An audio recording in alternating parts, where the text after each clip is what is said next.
Again he entered the synagogue, and a man was there with a withered hand. And they watched Jesus to see whether he would heal him on the Sabbath, so that they might accuse him. And he said to the man with the withered hand, "Come here." And he said to them, "Is it lawful on the Sabbath to do good or to do harm, to save life or to kill?" But they were silent. And he looked around at them with anger, grieved at their hardness of heart, and said to the man, "Stretch out your hand." He stretched it out, and his hand was restored. The Pharisees went out and immediately held counsel with the Herodians against him, how to destroy him. Jesus withdrew with his disciples to the sea, and a great crowd followed, from Galilee and Judea and Jerusalem and Idumea, and from beyond the Jordan and from around Tyre and Sidon. When the great crowd heard all that he was doing, they came to him. And he told his disciples to have a boat ready for him because of the crowd, lest they crush him, for he had healed many, so that all who had diseases pressed around him to touch him. And whenever the unclean spirits saw him, they fell down before him and cried out, "You are the Son of God." And he strictly ordered them not to make him known. And he went up on the mountain and called to him those whom he desired, and they came to him. And he appointed 12, whom he also named apostles, so that they might be with him, and he might send them out to preach and have authority to cast out demons.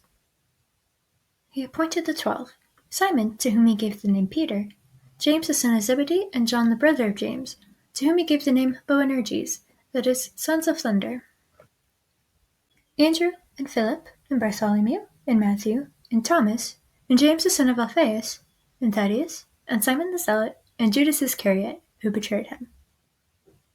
Then he went home, and the crowd gathered again, so that they could not even eat. And when his family heard it, they went out to seize him, for they were saying, "He is out of his mind." And the scribes who came down from Jerusalem were saying, "He is possessed by Beelzebul, and by the prince of demons he casts out demons."